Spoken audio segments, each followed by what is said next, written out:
Las Naciones Unidas, les había yo comentado, nacen en 1945, casi inmediatamente después de la finalización de la Segunda Guerra Mundial, ¿no es cierto? Los países que triunfan en la Segunda Guerra Mundial dicen: vamos a poner un nuevo orden internacional. Y en ese momento, en 1945, sonaba bastante bien.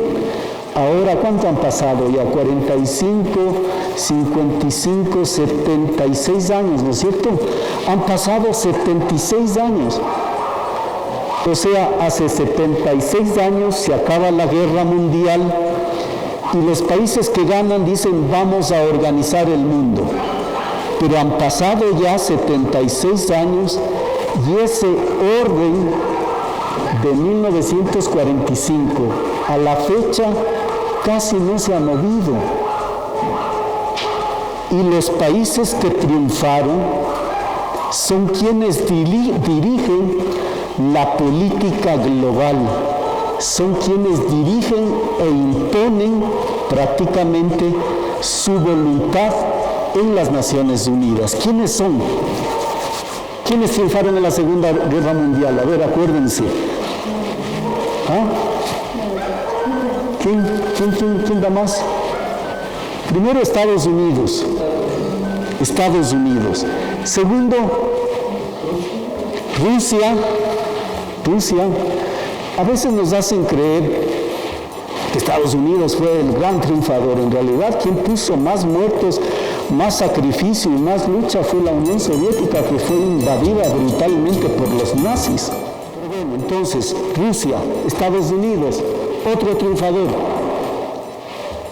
China, otro triunfador. Alemania perdió la guerra. Gran Bretaña o el Reino Unido. Y finalmente, China. Esos son los 5 grandes países que controlan Naciones Unidas. Estos 5 países forman parte de una estructura, de una instancia que se llama el Consejo de Seguridad. Cualquier guerra, cualquier conflicto a nivel global lo resuelve el Consejo de Seguridad. Son 5 países permanentes, más 10 países que se turnan, que rotan. En algún momento Ecuador fue parte del Consejo de Seguridad. Entonces, en representación de América hay 2 o 3 países. En representación de África hay 2 o 3 países. En representación de Asia hay 2 o 3 países. En total son 15 países que forman parte del Consejo de Seguridad. Entonces, segunda idea fuerza, después de la Guerra Mundial surge esta organización inmensa que se llama Naciones Unidas, ¿no? Y Naciones Unidas, por ejemplo, en 1948 aprobó la Declaración Universal de Derechos Humanos que conversamos en la charla anterior, ¿verdad? Entonces, los instrumentos que aprueba Naciones Unidas son obligatorios para todos los países, pero hay una diferencia jurídica. Todas las declaraciones son obligatorias moralmente, porque han participado en el debate. Pero técnicamente, dicen los expertos, los juristas, no son obligatorias jurídicamente. Fíjense, la Declaración Universal de Derechos Humanos es importantísima, traducida a todos los idiomas del mundo, es el referente, pero técnicamente no sería jurídicamente obligatoria. En cambio, los convenios, los pactos, los protocolos, ahí aparecen una serie de nombres, las convenciones, convenios, pactos, protocolos, estos otros instrumentos jurídicos son obligatorios, no hay vuelta que darles. porque son tratados, los estados firman el tratado, nuestro embajador firma el tratado, luego ese tratado viene al país y se debate. ¿En dónde? En la Corte Constitucional. ¿En dónde? En la Asamblea o en el Congreso. Luego de que ha pasado esos filtros y se aprueba, el presidente le dice al canciller: ratifique, reconfirme que nosotros sí aceptamos ese tratado. Entonces sigue todo un procedimiento, ¿no es cierto? Ahí hay una foto, espero que se vea un poquito, de unos señores ahí diplomáticos, todos ceremoniosos, firmando el nacimiento de la Organización de las Naciones Unidas en 1945 en San Francisco, en la ciudad de San Francisco, en Estados Unidos. Dice: las Naciones Unidas nacieron oficialmente el 24 de octubre de 1945. Por eso esa fecha en todo el mundo se celebra, obviamente, el Día de las Naciones Unidas. Después de que la mayoría de los 51 Estados miembros que firmaron el documento de la organización lo ratificaron. Fíjense, ¿cuántos países son en este momento? En el mundo, ¿cuántos países tenemos? 193 países, 193 países forman parte de la Organización de las Naciones Unidas. Hay otros países, unos poquitos, que no quieren ser miembros de las Naciones Unidas o que están esperando ser miembros de las Naciones Unidas. Pero en este momento hay 193. Cuando surge Naciones Unidas, apenas 51. Apenas 51, 1945. ¿Por qué sería? Imaginémonos un poquito, ¿por qué sería? Primero, no había el mismo número de países. Ahora digo 193. En ese momento, a lo mejor no eran 193. ¿Por qué sería? Porque ese momento, compañeras, en 1945, los países grandes, estos poderosos, además tenían colonias. Las Naciones Unidas está preocupada de otras cosas. Habla de los objetivos de desarrollo sostenible, de la lucha contra el hambre, de la lucha contra el cambio climático. Pero, fíjense, todavía tenemos, este momento, 2021, 17 territorios que siguen siendo colonias. No se ha acabado el colonialismo. Hay 17 territorios que podrían convertirse en países. ¿Se acuerdan que les dije 193 países tienen Naciones Unidas? Pero hay 17 que están ahí como congelados. A lo mejor en algún momento se independizan, les dan la independencia y esos 17 ya se suman a los 193.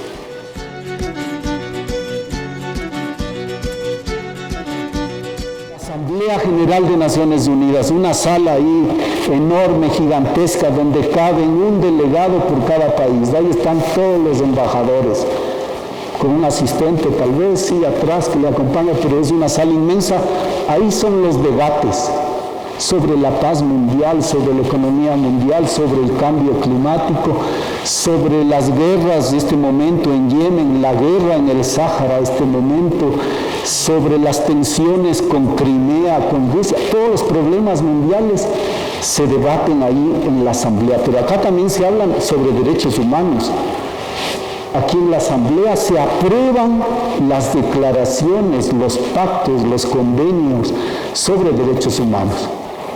Y ahí en la Asamblea se aprobó, obviamente, la Declaración Universal de Derechos Humanos y la Declaración de los Pueblos Indígenas. Entonces, Naciones Unidas no es solamente un edificio gigante que está en la ciudad de Nueva York, es un sistema inmenso, es un monstruo con mucho presupuesto, miles de empleados en todo el mundo que hablan todos los idiomas, ¿no es cierto? ¿Qué tiene Naciones Unidas? Son 5 órganos principales. Comentamos un poquito del Consejo de Seguridad. Los 5 que ganaron la guerra, más 10 que se turnan y rotan anualmente, ¿no es cierto? Hablamos de la Asamblea General brevemente, donde están representados todos los países que se reúnen una vez al año o de acuerdo a las circunstancias. Hay otra estructura que se llama el Consejo Económico. Hay otra estructura que es la Secretaría. Ustedes deben haber oído noticias hablar. El Secretario General de Naciones Unidas es la máxima autoridad, es el jefe de Naciones Unidas. ¿Quién elige al secretario? Le propone la Asamblea y el Consejo de Seguridad le da la bendición. No cualquier persona, tiene que ser un diplomático de larga experiencia y tener el apoyo de los 5 grandes. Si no tiene el apoyo de los 5 grandes, puede ser el mejor perfil, nunca será secretario de Naciones Unidas. Está la Corte Internacional de Justicia, el Tribunal de Justicia más importante de todo el mundo. Se llama Corte Internacional de Justicia. Ahí van los casos o conflictos entre países, entre estados. Ahí se resuelven las diferencias entre los países. Y finalmente está lo que se llama el Consejo de Administración, una palabrita extraña, fiduciaria. Antes le llamaban el Consejo de Tutela. Este consejo administraba las colonias. Este consejo velaba para que las colonias vayan avanzando y sean libres en algún momento.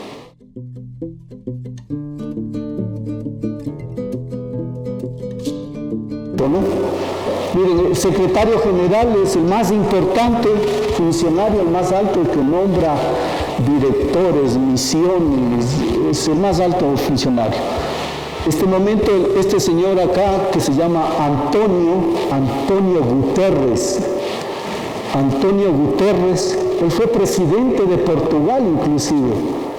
También fue el jefe de ACNUR y ahora es el secretario general de Naciones Unidas. Está acabando la secretaría y se está candidatizando otra vez. Veamos qué dice la Asamblea y veamos qué dicen los 5 grandes y le dan la bendición nuevamente. Entonces sabemos que Naciones Unidas, desde que se fundó en 1945, ha tenido 9 secretarios generales.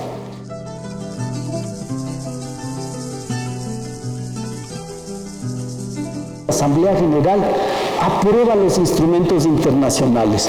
Y aquí tengo algunos instrumentos aprobados por Naciones Unidas. Miren, el primer convenio, uno de los convenios que solo le mencionamos ahora, convenio sobre el trabajo forzoso, en 1930.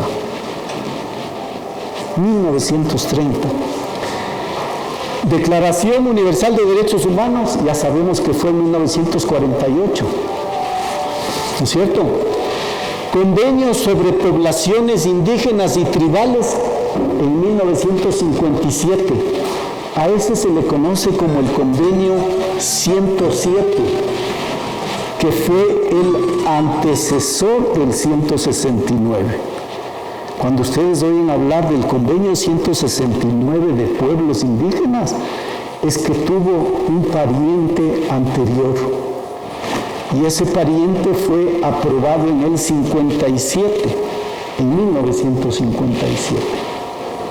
En ese momento ese instrumento hablaba, obviamente, de pueblos indígenas, expresaba su preocupación por la situación laboral de los pueblos indígenas y recordaba algunos aspectos del trabajo forzoso.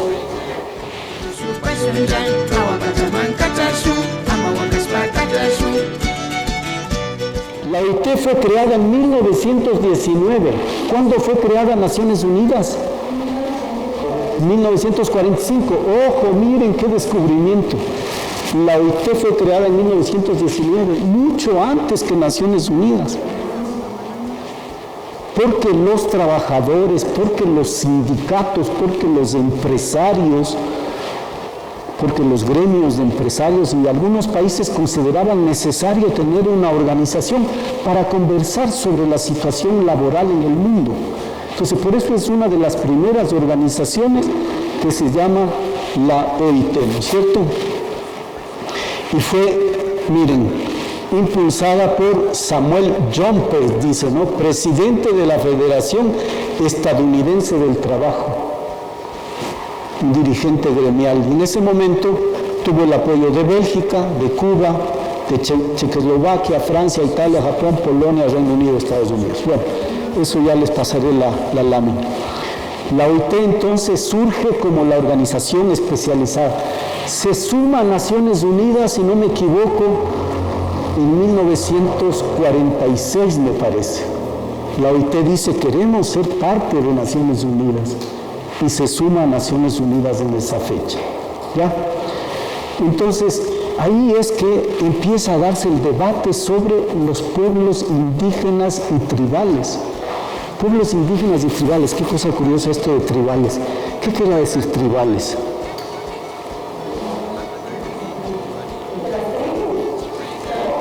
Otras formas organizativas ancestrales, ¿no es cierto? Formas organizativas ancestrales. Y claro, se hablaba de pueblos indígenas y tribales en países independientes. ¿Y qué habíamos dicho hace un ratito? Todavía había colonias. Por eso inclusive el convenio 107, el primer convenio 107, era tan reducido porque había todavía un gran número de países bajo administración de otros. Eran colonias, no habían todavía la plenitud de la independencia, y ahora mismo tenemos 17 territorios que no son independientes, como habíamos dicho, ¿no es cierto? Ahora la OIT entonces, sus prioridades son el programa de trabajo decente, pueblos indígenas y tribales, la igualdad de género, la no discriminación. Esas son las prioridades de la OIT.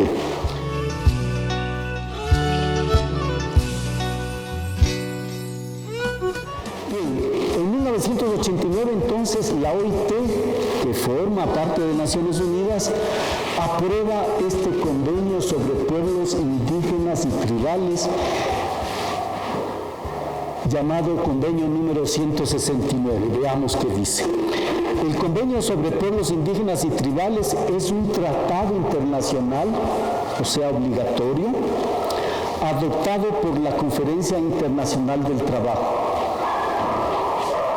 Una cosa súper importante de la OIT, quienes participan en la OIT lo hacen a través de lo que se llama la fórmula tripartita.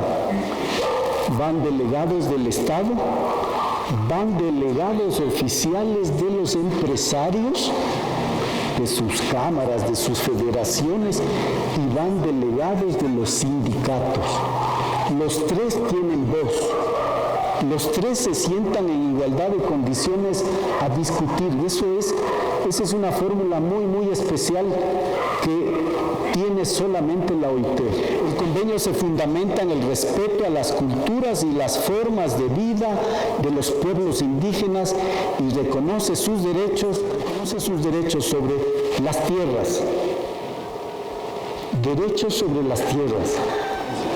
No vayan a creer que ese montón de convenios que les presenté así rapidito se aprueban en una reunión. 10 años de debates, de reuniones, de viajes para aprobar un convenio.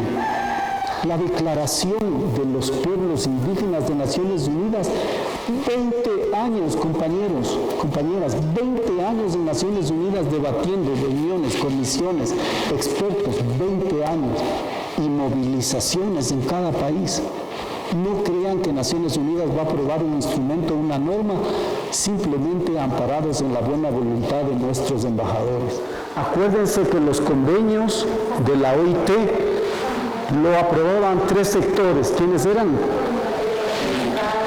Estado, empresarios, sindicatos. ¿Y los pueblos indígenas? No estamos en la OIT, pues los pueblos indígenas no están en la OIT.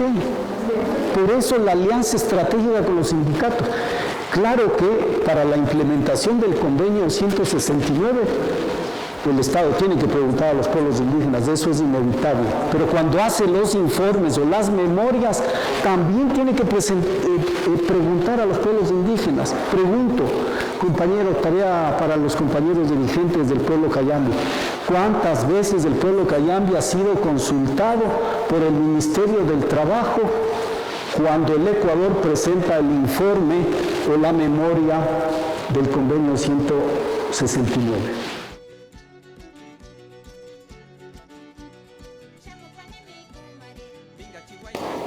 Qué importante que es, compañeros, hablar algún ratito de la gestión comunitaria del agua, la ley de recursos hídricos, el reglamento de recursos hídricos, la Constitución hablan de que el agua es o está bajo responsabilidad o bajo gestión pública y bajo gestión comunitaria. Entonces significa que los pueblos, las comunas, las comunidades, las nacionalidades, el pueblo afroecuatoriano y el pueblo montubio pueden gestionar comunitariamente el agua, ya no solo el Estado. ¿Y cómo lo hacen? Lo hacen a través de las juntas de agua o juntas de riego y drenaje. Pero ¿qué tal si el pueblo Cayambe dice, nosotros en nuestro territorio no queremos juntas de agua? ¿Pueden o no pueden hacer eso? Sí pueden. Es un ejercicio de autodeterminación. No es que se están oponiendo, no. Señor Estado, le respetamos. Pero en un ejercicio de autodeterminación, con nuestras propias autoridades, con nuestro derecho propio, con nuestro derecho consuetudinario, nosotros administramos en este territorio estos recursos naturales, en este caso el agua. Y hacemos gestión comunitaria del agua, ¿a través de qué? Del cabildo, a través de los consejos de gobierno. Ahora la norma, por ahí el compañerito Humberto Cholango nos dejó un regalito que hay que hacerle funcionar, el acuerdo 0031. El acuerdo 0031 que era de la Senagua, ahora ya no existe la Senagua, ¿no es cierto? La Secretaría del Agua ya no existe, existe el Ministerio del Ambiente, Agua y Transición Ecológica, ese nombre extraño que apareció por ahí. ¿Ya no existe el tema de Senagua? Ya las atribuciones de Senagua pasaron al Ministerio del Ambiente, Agua y Transición Ecológica. Claro que el tema agua está ahí medio en la gaveta, porque además la institucionalidad fue reducida. Entonces, invocando el acuerdo 0031, las comunas, las comunidades, los pueblos, sus cabildos, sus autoridades, sus consejos de gobierno pueden gestionar el agua y no hace falta que nos impongan juntas de agua. Si un cabildo dice nosotros tenemos, porque a veces pasa que hay una junta de agua acá y hay un cabildo acá, hay una junta de agua aquí, hay un consejo de gobierno, a veces hay unas broncas y unos conflictos entre la junta de agua y el consejo de gobierno. Dice, compañero, es nuestro territorio, es nuestra agüita, o sea, es nuestro bienestar, y hay una lucha de poder entre la Junta de Agua y el Consejo de Gobierno. Y esos temas podrían ser resueltos dándole toda la competencia al Consejo de Gobierno. Ahí hay dirigentes de agua, dirigentes de biodiversidad, dirigentes de territorio, los compañeros que son dirigentes de territorio.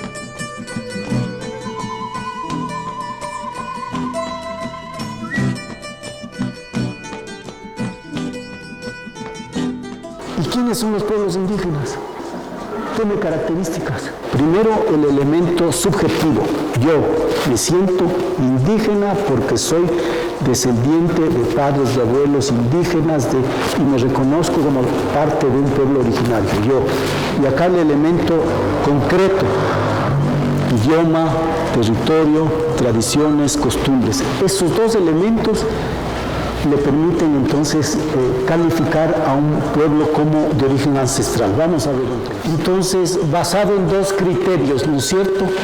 El criterio subjetivo, conciencia de mi identidad indígena.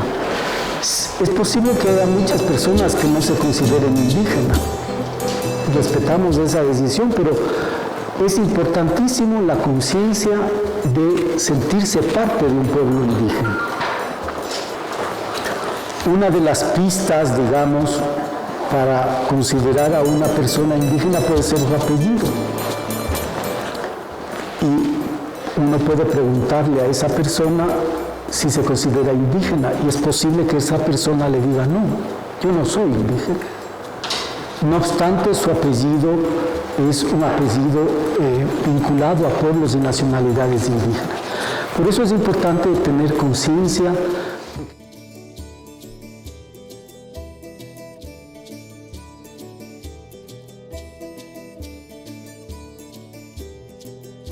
Ustedes sí saben que las tierras y territorios de los pueblos indígenas son imprescriptibles. Dice, ¿qué significa esa palabra imprescriptibles? ¿Se acabará en 30 años, en 50? De aquí en el 2070 los Cayambi tienen que devolver las tierras al Estado. Imprescriptibles. Forma parte de la ancestralidad de los derechos colectivos. Son inembargables. No se pueden quitar. El Estado no puede quitar, no puede embargar esas tierras.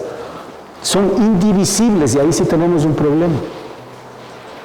Las tierras y territorios son indivisibles. ¿Y cuál es el problema? El problema que nos estamos enfrentando es que en muchos territorios indígenas se está dividiendo esos territorios por múltiples razones. Una puede ser invasión de colonos. Pensemos en los territorios en Esmeraldas, en Manabí, en la Amazonía, invasión de territorios por colonos, ¿no es cierto? Puede ser por venta, se irrespeta la propiedad comunitaria y alguien decide vender parte de esas tierras o esos territorios. Puede ser los intereses de las madereras. Van las madereras, contactan con la comunidad, con el Consejo de Gobierno y le dicen, ustedes me dejan talar estas 3.000 hectáreas de estas 5.000 hectáreas y nosotros les vamos a construir un canchón para que jueguen vóley. Y lo peor es que los compañeros firman esos convenios.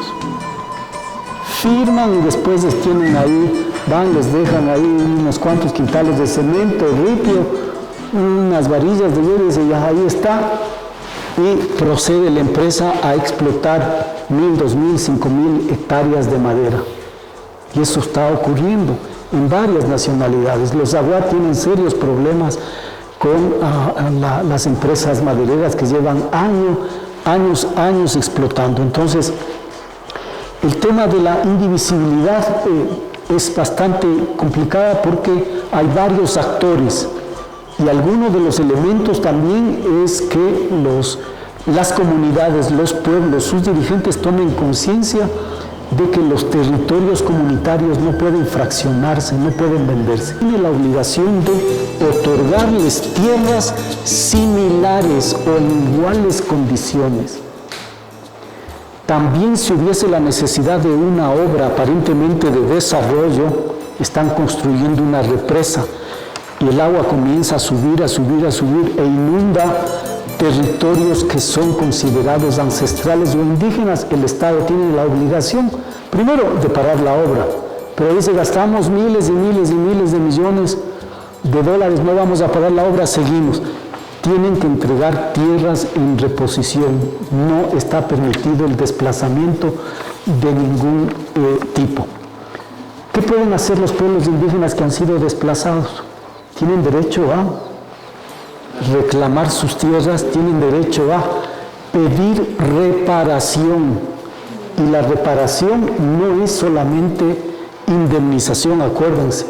Claro que se pide una indemnización, pero a veces las indemnizaciones son relativamente simbólicas, a veces no reflejan el trabajo, la vida, la historia que alguien ha dejado frente a un territorio, frente a un hecho o frente a una serie de circunstancias. A veces las reparaciones son simbólicas, pero también hay otras medidas, garantías de no repetición. Honrar la memoria del dirigente que murió asesinado por defender las tierras comunitarias, por ejemplo, o murió en un enfrentamiento con la policía. Y acá, en estos territorios, ¿cuántos levantamientos ha habido? Cuando se peleaba contra los hacendados, ¿cuántas personas habrán muerto? En algunos casos hemos perdido la memoria de quienes perdieron la vida luchando por las tierras comunitarias y por los territorios. Hay que intentar recuperar la memoria. Eso también forma parte de la reparación integral. Entonces hay como varios factores, ¿no?